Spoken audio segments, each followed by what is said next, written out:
Guys, അങ്ങനെ ഞങ്ങളുടെ പുതിയൊരു വീഡിയോയിലേക്ക് നിങ്ങൾക്ക് എല്ലാവർക്കും സ്വാഗതം. ഞങ്ങളിപ്പോ നിൽക്കുന്നത് നമ്മുടെ വൈക്കം ഫിഷ് മാർക്കറ്റിലാണ് കേട്ടോ. ഇവിടെ കായൽ മീനും കടൽ മീനും ഒരുപോലെ കിട്ടുന്ന ഒരു മാർക്കറ്റാ. അതായത് നമ്മുടെ കേരളത്തിലെ തന്നെ ഏറ്റവും വലിയ ഫിഷ് മാർക്കറ്റ്. ഈ കാണുന്നതാണ് കായൽ കേട്ടാ. ഒരുപാട് വള്ളങ്ങൾ ഇങ്ങനെ നിരന്ന് കിടക്കുന്നത് നിങ്ങൾക്ക് കാണാൻ പറ്റും. ഇവരെല്ലാം ഇവിടെ മീൻ കൊണ്ടുവന്ന് കച്ചവടത്തിന് നിൽക്കുന്നവരാണ്. കായലിൽ പോയി പിടിച്ചോണ്ട് വരുന്ന ജീവനുള്ള മീനെ നേരിട്ട് തന്നെ ഇങ്ങോട്ട് കൊണ്ടുവന്നിട്ട് ഇവിടെ ഇട്ട് കച്ചവടമാണ് കേട്ടാ. നല്ല കരിമീൻ അടിപൊളിയായിട്ട് ചെത്തി വെച്ചേക്കുന്നത് കണ്ട. അപ്പോഴാണ് നമ്മുടെ ചേട്ടൻ കരിമീൻ ചെത്തുന്നത് കണ്ടത്. അപ്പം കുറെ നേരം ഞാൻ ഇങ്ങനെ നോക്കി നിന്നു. എന്റെ വീട്ടിലൊക്കെ മുമ്പൊക്കെ ഞാൻ കരിമീനൊന്ന് വെട്ടാൻ വേണ്ടി പേടാപ്പാടാണ് വിടുന്നത്. ആദ്യം തന്നെ കൊണ്ടുപോയി കരിമീനെ ഫ്രീസറിൽ വെക്കും. അതിനുശേഷം അതിനെ എടുത്തിട്ട് ഇങ്ങനെ നല്ല മൂർച്ചയുള്ള കത്തി വെച്ച് ചെത്തിയെടുക്കും. ഫ്രീസറിൽ വെച്ച മീന് അധികം ടേസ്റ്റ് വരത്തില്ല. പക്ഷെ അത് അല്ലാതെ ചെത്താൻ എനിക്ക് ഒട്ടും അറിയത്തുമില്ല. അഥവാ നമ്മൾ എല്ലാരും ചെയ്യുന്ന ഒരു കാര്യമാണ്. ഉപ്പൊക്കെ ഇട്ടിട്ട് നല്ല പാറക്കല്ലിൽ പോയി ഉരയ്ക്കും. എത്ര നേരം കുത്തി ഇരുന്നിട്ട് ഉരച്ചാലും വെളുക്കത്തുമില്ല അല്ലേ. ഇതൊന്ന് നോക്കിക്കേ. ഇത് കണ്ടു കഴിഞ്ഞാൽ ആർക്ക് വേണേലും സിമ്പിൾ ആയിട്ട് കരിമീൻ ചെത്തിയെടുക്കാം. എത്ര നിസാരമായിട്ടാണ് നമ്മുടെ ചേട്ടൻ കരിമീൻ ചെത്തിയെടുക്കുന്നത് നോക്കിയേ. കണ്ട എന്റെ പൊന്നെ, എനിക്ക് ഇത് കണ്ടിട്ട് ഭയങ്കര അതിശയമാണ് തോന്നുന്നത് കേട്ടാ.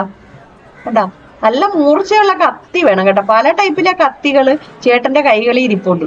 ചേട്ടന് ഓരോ മീനും അതനുസരിച്ചുള്ള കത്തി എടുക്കും. അതിനുശേഷം ഇതുപോലെ കരിമീൻ പിടിക്കണം. പിടിച്ചിട്ട് സിമ്പിൾ ആയിട്ട് ഇങ്ങനെ ചരിച്ച് ചെത്തി എടുക്കും. ഇത് കണ്ടു കഴിഞ്ഞാൽ ശരിക്കും നമുക്ക് കരിമീനാണെന്ന് പോലും തോന്നത്തില്ല. ചേട്ടൻ മാത്രമല്ല, ഒരുപാട് സ്ത്രീകൾ അവിടെ നിൽപ്പുണ്ട് കേട്ടോ. കണ്ട, പെണ്ണുങ്ങളും ഉണ്ട് ആണുങ്ങളും ഉണ്ട് മീൻ വെട്ടാൻ. പക്ഷെ ഏറ്റവും കൂടുതൽ പെണ്ണുങ്ങളാണ് ഇവിടെ നിൽക്കുന്നത്. പക്ഷെ എനിക്ക് ഏറ്റവും കൂടുതൽ ഇഷ്ടപ്പെട്ടത് നമ്മുടെ ചേട്ടൻ വെട്ടുന്നതാണ്. കണ്ട, ഇപ്പൊ കരിമീൻ വെട്ടിക്കഴിയും. കണ്ട, ഈ കരിമീനെ കണ്ടു കഴിഞ്ഞാൽ ഇത് കരിമീനാണെന്ന് പറയുക. നിങ്ങൾ തന്നെ നോക്കിയേ. ഇനി ഇതിന്റെ പണിയൊന്നും തീർന്നിട്ടില്ല കേട്ടാ. ഇതിന് കുറച്ച് കൊത്തുപണിയൊക്കെ ഉണ്ട്. കത്രി എടുത്തിട്ട് സൈഡ് കട്ടിങ്ങും വയർ ക്ലീനിങ്ങും ഒക്കെ ഉണ്ട്. അതെല്ലാം നിങ്ങൾ കണ്ടോണം. ഇതാണ് നമ്മുടെ തിരുത മീൻ കേട്ടോ. കായലിലെ ഏറ്റവും ടേസ്റ്റുള്ള മീനാണ്. ഇതുവരെയായിട്ടും കഴിച്ചിട്ടില്ലാത്തവരുണ്ടെങ്കിൽ നിങ്ങൾ എവിടെയെങ്കിലും വെച്ച് കാണുവാണെങ്കിൽ ഉറപ്പായിട്ട് 2 കണ്ണും പൂട്ടി അങ്ങ് വാങ്ങിച്ചോ. ധൈര്യത്തിൽ ഞാനാ പറയുന്നത്. അടിപൊളി ടേസ്റ്റ് എന്ന് വെച്ചാൽ അടിപൊളി ടേസ്റ്റ്. നല്ല സോഫ്റ്റ് മാംസമാണ്. അതും നല്ല ടേസ്റ്റ്. നല്ല കൊടംപുളിയൊക്കെ ഇട്ട് മുളക് കറിയൊക്കെ വെച്ച് കഴിഞ്ഞാൽ എന്റെ പൊന്നോ, ഒരു കാലം ചോറാണേലും നമ്മൾ കഴിച്ചു പോകും. ഇത് ഞങ്ങൾ വാങ്ങിച്ച തിരുത മീനാണ് കേട്ടോ. കുറച്ച് വിലയൊക്കെ കൂടുതലാണ്. വില കൂടിയാൽ എന്താ, അടിപൊളി ടേസ്റ്റുള്ള മീൻ കഴിക്കാലോ. അപ്പം ചില മീനുകൾ മാത്രമേ ഇത്ര ടേസ്റ്റോട് കൂടി കടലിലാണേലും കായലിലാണേലും നമുക്ക് കിട്ടത്തുള്ളൂ. അങ്ങനെ നമ്മുടെ തിരുത മീൻ ചേട്ടൻ വെട്ടിക്കൊണ്ടിരിക്കുവാണ്. ഇത് ഞങ്ങൾ എന്തായാലും കൊണ്ടുപോയി മുളക് കറി വെക്കും. ഇവിടെ 4-4:30 ആകുമ്പം ഈ മാർക്കറ്റ് തുറക്കും. അതിന് ശേഷം എന്റെ പൊന്നു, നിമിഷ നേരം കൊണ്ട് ആളെ കൊണ്ടങ്ങ് നിറയും കേട്ടാ. കാണേണ്ട കാഴ്ചയാണ്. ഒരു സൈഡ് മൊത്തം കായൽ മീന്റെ കച്ചവടം, ഒരു സൈഡ് മൊത്തം കടൽ മീന്റെ കച്ചവടം. എന്ത് തന്നെയാണേലും അടിപൊളിയാണ്.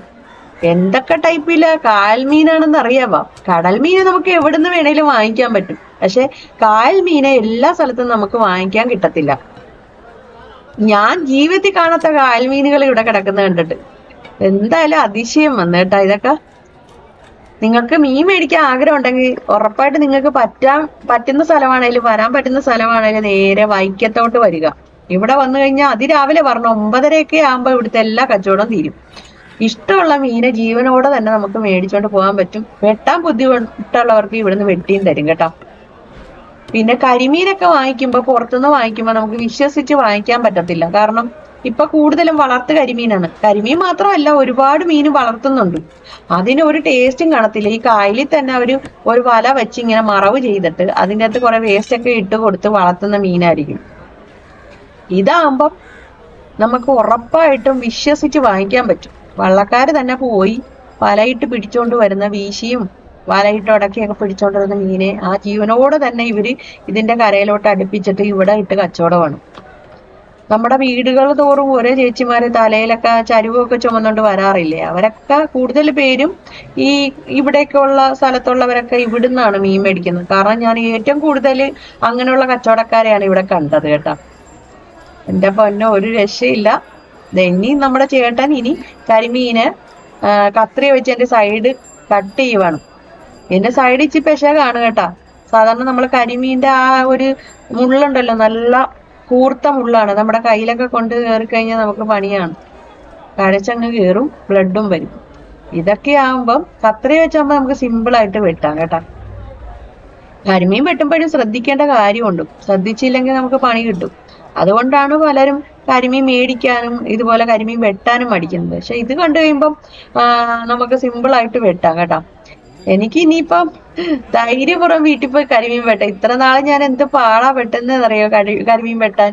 നിങ്ങൾ ആരെങ്കിലും ഒക്കെ ഇതുപോലെ പാട വെട്ടിട്ടുണ്ടെങ്കിൽ ഒന്ന് കമന്റ് ചെയ്യണം കേട്ടോ, അറിയാൻ വേണ്ടിയാണ്. ഫോറിനേഴ്സിന് ഏറ്റവും കൂടുതൽ ഇഷ്ടമുള്ള മീനാണ് കരിമീൻ, ബ്ലാക്ക് ഫിഷ് എന്നൊക്കെ പറയും. അവര് ഹൗസ് ബോട്ട് ബുക്ക് ചെയ്യുമ്പോ ഒക്കെ ചോദിക്കുന്ന കരിമീനുണ്ടോ കരിമീനുണ്ടാന്ന്. കരിമീൻ, കൊഞ്ച്, ഇതൊക്കെ കമ്മട്ടിയുണ്ട്. ഇതൊക്കെ അവർക്ക് ഏറ്റവും ഇഷ്ടമുള്ള സാധനം കേട്ടോ. ഫോറിനേഴ്സ് മാത്രമല്ല, കേരളത്തിന് പുറത്തുള്ളവരൊക്കെ നമ്മള് വരത്തില്ലേ, ഹിന്ദിക്കാരും തമിഴന്മാരും ഒക്കെ അവര് ഇവിടെ ബോട്ടിങ്ങിന് വരും. പ്രത്യേകിച്ച് ആലപ്പുഴയുടെ പ്രത്യേകത എന്തുവാന്ന് ചോദിച്ചു കഴിഞ്ഞാൽ ഇതുപോലുള്ള മീനുകൾ കഴിക്കാൻ വേണ്ടിയാണ് ഏറ്റവും കൂടുതൽ ആൾക്കാർ വരുന്നത് ബോട്ടിങ്ങിന്. ദേ കണ്ട, സിമ്പിൾ ആയിട്ട് അതിന്റെ സൈഡൊക്കെ കട്ട് ചെയ്ത് കഴിഞ്ഞു. ഇത് 2 കിലോ കരിമീനുണ്ട് കേട്ടോ. ഇത് കാണുമ്പോൾ നിങ്ങൾക്ക് എല്ലാവർക്കും സന്തോഷമാവും. കാരണം എത്ര സിമ്പിൾ ആയിട്ടാണ് നമ്മുടെ ചേട്ടൻ വെട്ടിക്കുന്നത്. കണ്ട, കരിമീനാണെന്ന് പോലും തോന്നത്തില്ല. എന്റെ പൊന്നോ, ഇവിടെ ഒരുപാട് വലിപ്പമുള്ള കരിമീനൊക്കെ ഉണ്ട് കേട്ടാ. അതിൻ്റെയൊക്കെ കണ്ടു കഴിഞ്ഞ് നമ്മൾ ശരിക്കും ഞെട്ടിപ്പോയി. ഞാനതൊന്നും വാങ്ങിച്ചില്ല. 1 കിലോ 4 എണ്ണൊക്കെ തൂങ്ങുന്ന ടൈപ്പാ വാങ്ങിച്ച. അതിനാണ് കൂടുതലും ടേസ്റ്റ്. 3 എണ്ണം ഉള്ളതും കൊള്ളാം. പിന്നെ ഒരെണ്ണം 1 കിലോ വലിപ്പമുള്ളതൊക്കെ അതിന്റെ മാംസം കട്ടിയായിട്ടൊക്കെ ഇരിക്കും. ദേ കണ്ട, ഇനി വയറ് കീറലും അതിന്റെ തല ചെകിളയൊക്കെ കളയലാണ് കേട്ടാ. ഇത് കണ്ടു കഴിഞ്ഞാൽ ആരായാലും കരിമീൻ ഒന്ന് കഴിക്കാൻ വേണ്ടി കൊതിക്കും. ആഹാ, പപ്പാസ് വെക്കാം, മുളകറി വെക്കാം. നിങ്ങൾക്ക് ഇഷ്ടമുള്ള ഏതാണ് അതൊക്കെ ചെയ്യാം. കൂടുതൽ പേരും ഇത് ഇഷ്ടപ്പെടുന്ന എനിക്ക് തോന്നുന്നു പപ്പാസൊക്കെ വെക്കാനായിരിക്കും അല്ലെ. ചില സ്ഥലത്ത് മപ്പാസ് എന്ന് പറയും, ചില സ്ഥലത്ത് പപ്പാസ് എന്ന് പറയും. ഇത് തന്നെയാണെങ്കിലും സൂപ്പറാണ്. കരിമീൻ വറുത്ത അടിപൊളിയാണ് കേട്ടാ. അങ്ങനെ തസ്മീർ ഇതാ മീൻ വെട്ടുന്നതൊക്കെ നോക്കി ഇങ്ങനെ നിൽക്കുവാണ്. നാളെ ഞാൻ തസ്മീറിനെ കൊണ്ട് വെട്ടിക്കും കേട്ടാ. കാരണം തസ്മീർ പഠിച്ചു കാണും, എന്തായാലും ഇത് പഠിക്കാൻ പറ്റും. കുറെ നേരമായിട്ട് ആശ നോക്കിയൊക്കെ നിൽക്കുവാണ്. ഇനിയിപ്പോ ഞാൻ വെട്ടേണ്ട ആവശ്യമൊന്നും ഇല്ലല്ലോ അല്ലെ. ഇത് കണ്ടിട്ട് കരിമീൻ വെട്ടാൻ പഠിച്ച ആരെങ്കിലും ഒക്കെ ഉണ്ടെങ്കിൽ ഉറപ്പായിട്ട് നിങ്ങൾ കമന്റ് ചെയ്യണം കേട്ടാ. ഇതുപോലെ ഒന്ന് ട്രൈ ചെയ്ത് നോക്കണം, നിങ്ങൾക്ക് പറ്റുവാ ഇല്ലേന്ന്. നമുക്ക് അസാധ്യമായിട്ടുള്ള ഒന്നുമില്ല. ഇതുപോലെ തന്നെ നോക്കിയിട്ട് നിങ്ങൾ ചെയ്താൽ മതി. ചിലവരൊക്കെ കരിമീൻ മേടിക്കാൻ മടിച്ച് നിൽക്കുമായിരിക്കും, കാരണം ഈ വെട്ടുന്ന ബുദ്ധിമുട്ടുണ്ട്. ഇനി ഉറപ്പായിട്ട് നിങ്ങൾ നാളെ തന്നെ വാങ്ങിച്ചു. നിങ്ങൾക്ക് ആർക്കും പറ്റും ഇത് വെട്ടാൻ. ഇനി വയർ ക്ലീൻ ചെയ്തോണ്ടിരിക്കുവാണ് കേട്ടോ. അപ്പൊ എല്ലാവർക്കും നമ്മുടെ കരിമീൻ വെട്ടുന്ന വീഡിയോ ഇഷ്ടപ്പെട്ടെന്ന് കരുതുന്നു. സബ്സ്ക്രൈബ് ചെയ്യാത്തവരുണ്ടെങ്കിൽ സബ്സ്ക്രൈബ് ചെയ്യണം, ലൈക്ക് ചെയ്യണം, ഷെയർ ചെയ്യണം. അപ്പൊ അടുത്ത വീഡിയോ കാണുന്നവർക്ക് tata bye bye, see U.